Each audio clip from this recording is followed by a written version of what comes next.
vivid verses. I don't view relationships as fairy tales. I view them as mergers. You have two operating systems, two sets of liabilities, and two sets of assets attempting to integrate.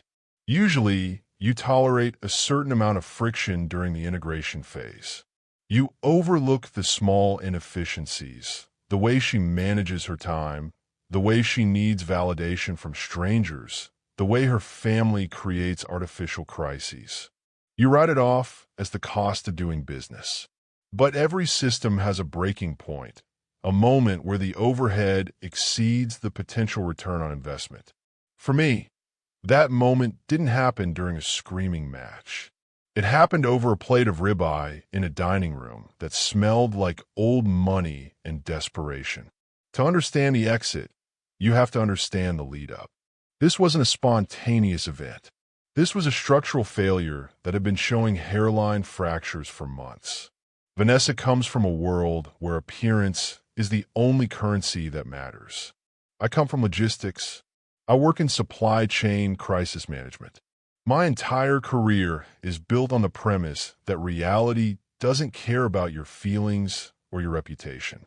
If a shipping container is stuck in Rotterdam, no amount of charm or yelling moves it.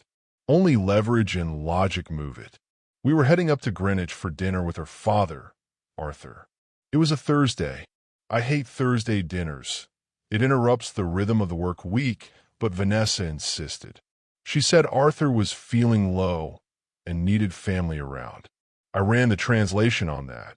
Arthur was likely having liquidity issues again and needed to feel like a patriarch to soothe his ego. The drive up the Merritt Parkway was the first indicator of the night's trajectory. Usually, a car ride is a neutral space. You listen to a podcast, you decompress.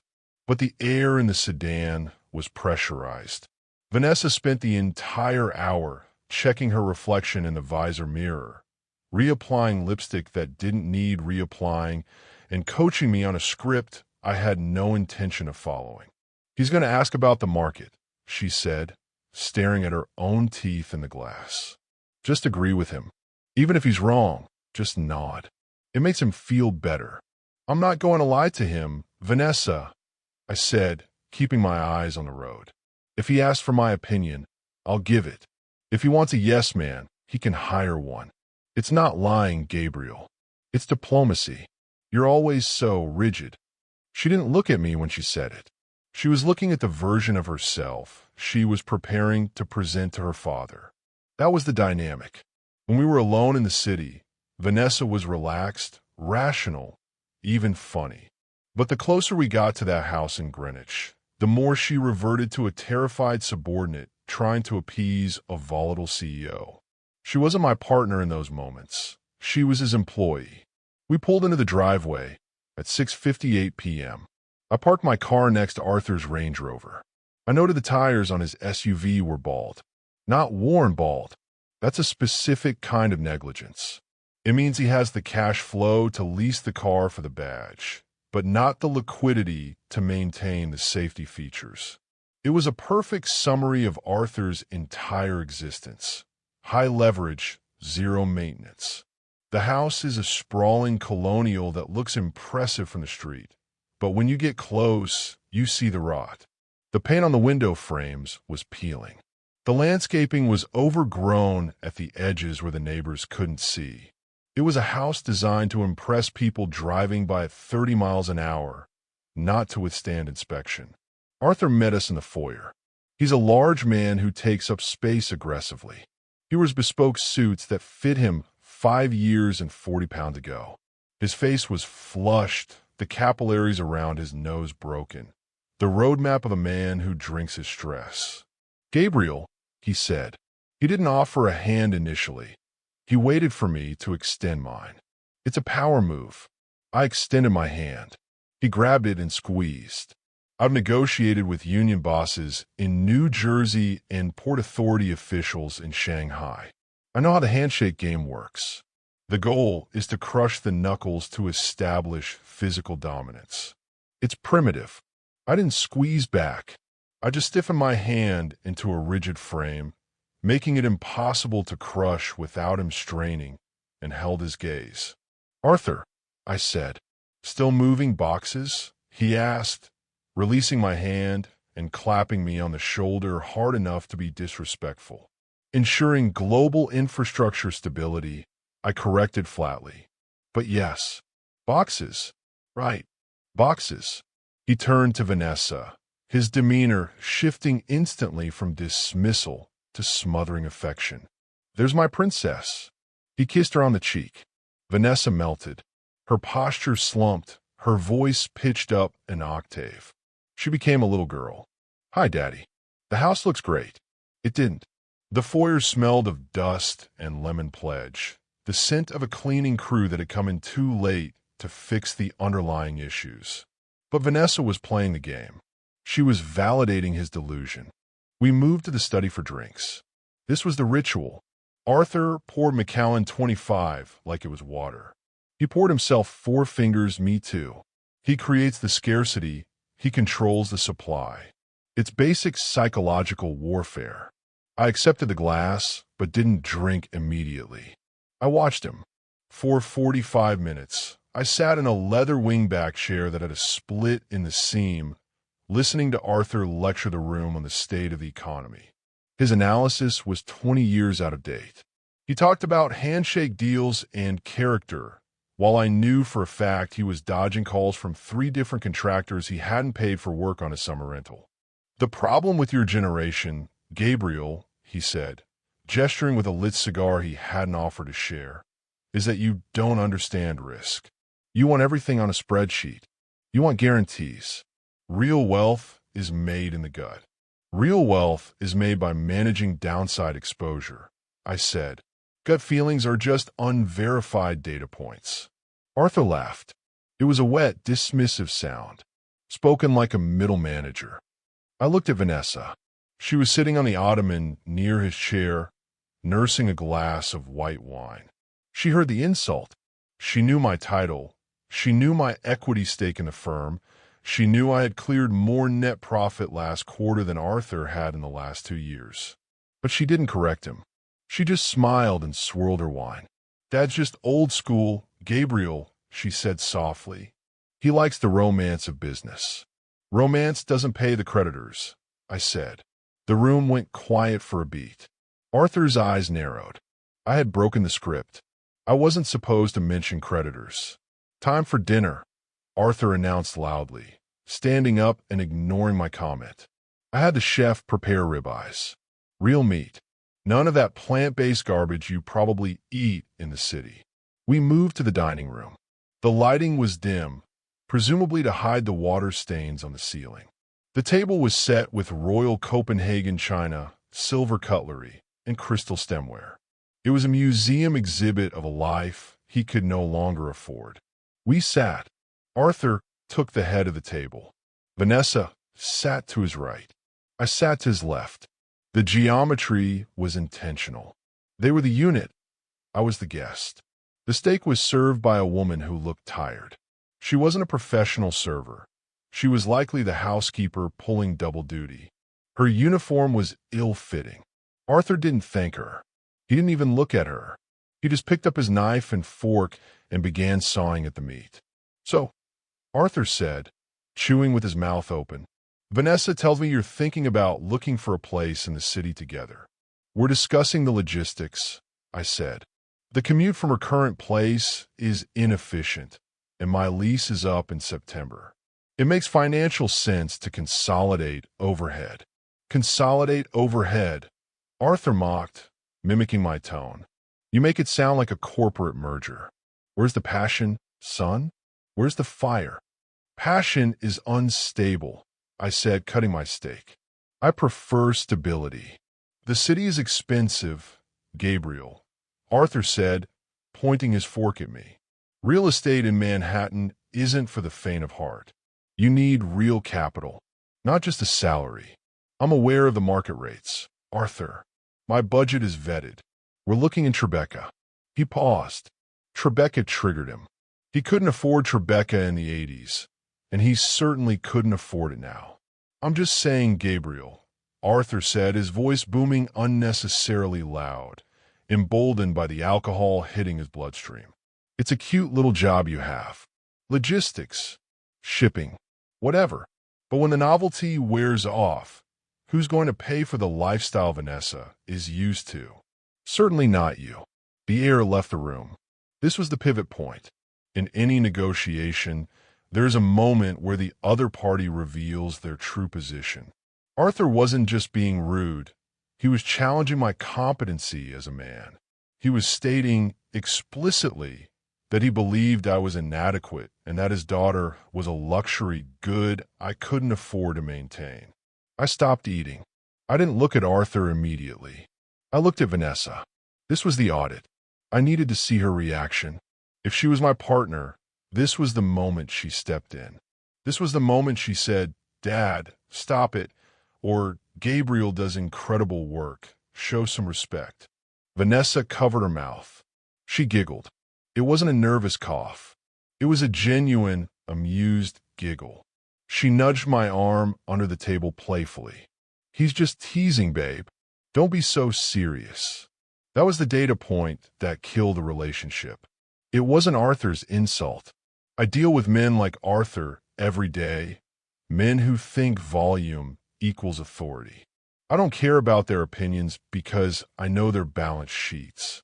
But Vanessa's reaction was critical. The giggle meant she agreed with the premise. It meant that, deep down, she viewed her father's bullying as acceptable and my submission to it as necessary. She was signaling that to be with her, I had to accept being lesser than him. I didn't flinch. I didn't sigh, roll my eyes, or tighten my jaw. Emotional displays are leaks. They give the opponent information about your internal state. If I got angry, I would look defensive. If I got sad, I would look weak. I simply cut a piece of steak. The knife was sharp. The tactile feedback against the porcelain was clean. I brought the fork to my mouth and chewed slowly. The meat was overcooked, despite his claims of blue. Figures. Arthur frowned. He operates on friction. He throws a punch, he expects a block or a counterpunch. He feeds on the resistance. When you don't react, you disrupt the feedback loop. The lack of friction threw him off balance. He leaned in closer, his face red and sweating. "I asked you a question, son. Are you deaf or just slow?" I swallowed. I reached for my water glass. Heavy crystal smudged slightly at the rim. I took a calm sip. The water was lukewarm. I set the glass down. The sound was the only thing in the room. I looked at the centerpiece. Hydrangeas. They were beginning to brown at the edges. Someone hadn't changed the water in at least 48 hours. Details matter. The silence stretched. 5 seconds. 10. In social dynamics, silence is a vacuum. Most people rush to fill it because it feels like a threat. Vanessa's giggle stopped. She looked from her father to me, her smile faltering, her eyes darting back and forth. She realized the script had derailed. The air grew heavy, like the pressure drop before a thunderstorm. Arthur's face shifted. Amused arrogance turned to confused irritation. He opened his mouth to speak again, but he hesitated. My absolute lack of acknowledgement made him feel foolish. He was a man shouting at a wall, and the wall wasn't even listening. I calculated the exit. I had my car keys in my pocket. My phone was in my jacket. I had no dependencies here. I didn't need a ride. I didn't need his permission. I didn't need his money. I finally wiped my mouth with my napkin, folded it neatly, corner to corner, sharp crease, and placed it beside my plate. I raised my eyes to meet Arthur's. I didn't glare. I didn't scowl. I looked at him with the detached curiosity of an engineer examining a rusted bolt that had finally sheared off. "Arthur," I said. My voice was level, smooth, lower than his. "Thank you for the meal. The steak was excellent." It was a non sequitur. It denied his frame entirely. He wanted to fight about my salary. I gave him a Yelp review. "I don't care about the steak," Arthur snapped, though his voice wavered slightly under my gaze. He sensed he was losing control of the room. I'm talking about your... I raised a hand. I didn't hold it up like a stop sign. I held it up like a conductor stopping an orchestra. A small, precise gesture of command. He stopped. The interruption was so calm, it short-circuited his aggression.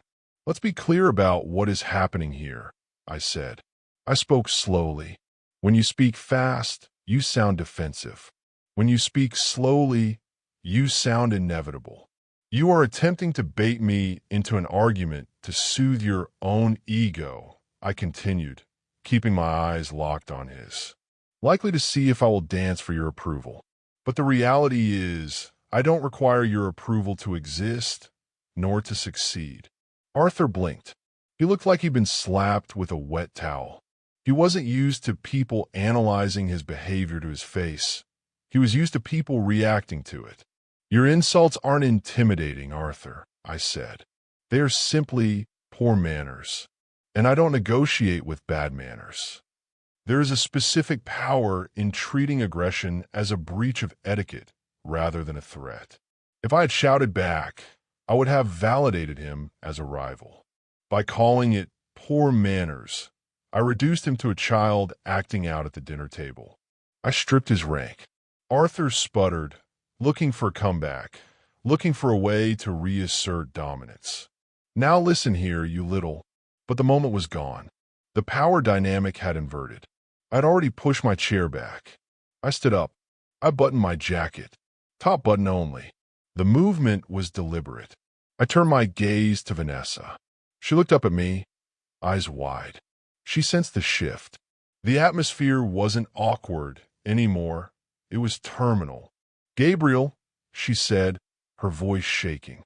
Sit down. Don't be dramatic. He's just being a dad. She still didn't get it. She was still trying to mediate the peace treaty for a war I had already decided to leave. She thought this was a mood I was in.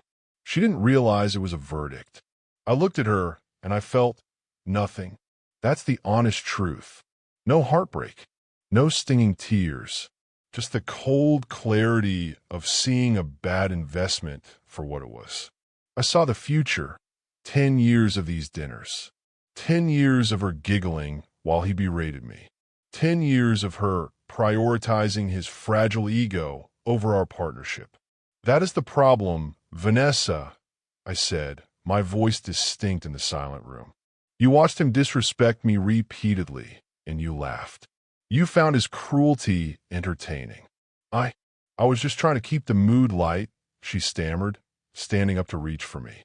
She reached for my arm, her fingers trembling. I took a small step back. I avoided her touch. Loyalty is quiet, Vanessa, I told her. But disrespect is loud, and you're the loudest one laughing. Babe, please, she pleaded. The reality was setting in. She realized she had bet on the wrong horse. She thought she could play both sides, appease the father, keep the boyfriend. She was wrong. I can handle a rude father, I said. My voice was final. But I will not build a life with a partner who enjoys seeing me humiliated. You have shown me your character tonight. I've seen enough. I didn't wait for a response. There was nothing she could say to patch the structural failure I had just identified. I gave a polite, curt nod to the stunned father. Good evening. I turned and walked out of the dining room. My footsteps were steady on the hardwood floor. I didn't look back. I left them sitting in the expensive, suffocating silence of the house they could no longer use to impress me. The walk to the front door took 15 seconds. I passed the foyer with the peeling paint. I opened the heavy oak door and stepped into the night air. It was crisp. It smelled of pine and damp earth, a stark contrast to the stale air inside. I walked to my car. I unlocked it, got in, and closed the door. The sound of the latch engaging was the most satisfying sound I had heard all day. It was the sound of containment, of safety. I sat there for a moment. I checked the time. 8:14 p.m. The entire engagement had lasted less than 90 minutes. Inside the house, I could see shadows moving against the dining room window. I saw Vanessa's silhouette, She was gesturing wildly. Arthur's shadow was slumped in his chair. They were turning on each other. Without a common enemy to absorb the tension, the dysfunction was collapsing inward. Not my problem. That was a localized issue for the residents of that specific tax bracket. I started the engine. The dashboard lit up. I connected my phone. Vanessa was already calling. I watched her name flash on the screen. Vanessa, a name that, 10 minutes ago, meant partner. Now it just meant past. I pressed decline. Then a text came through. Please don't do this. He's drunk. I'm sorry. Come back. I didn't reply. Engaging is negotiating. I was done negotiating. I put the car in drive and pulled down the long, winding driveway, careful not to scrape the bottom of the car on the pothole near the gate. The drive back to the city was instructive.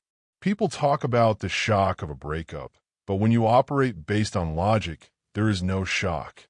There is only execution. By the time I hit the highway, I was already itemizing the logistics of the separation. We didn't live together, a strategic advantage. She had a drawer of clothes in my apartment, some toiletries, a few books. I ran the mental checklist, gather all items belonging to her, pack them in a neutral, unmarked box, schedule a courier for Monday morning, block her number for 30 days to prevent emotional drift. It sounds cold. It isn't. It's efficient. It saves both parties the messy, degraded theater of closure talks. There is no closure in a conversation that circles the drain. The closure was the giggle. The giggle said everything that needed to be said. I turned on the radio. Jazz. Something with structure, but improvisation. I thought about the cute little job Arthur had mocked. That job pays for my autonomy. It pays for the car I was driving. It pays for the apartment where I pay my own rent. Arthur is a slave to his image. He has to dance for bankers and creditors to keep the lights on. I answer to the market, and the market rewards competence. Vanessa wanted the image. She wanted the Greenwich lifestyle without the Greenwich bankruptcy. She thought I was a stepping stone to maintaining that image. She didn't realize I was the one holding the flashlight, inspecting the foundation and condemning the building. I crossed the George Washington Bridge at 9:30 p.m. The city lights were laid out ahead of me, a grid of logic and energy. I felt lighter. The weight of her expectation, the weight of her father's judgment, the weight of pretending that their dysfunction was normal. It was all gone. I had cut the anchor. I parked in my garage. I took the elevator up to my floor. I walked into my apartment. It was quiet. It was clean. It was mine.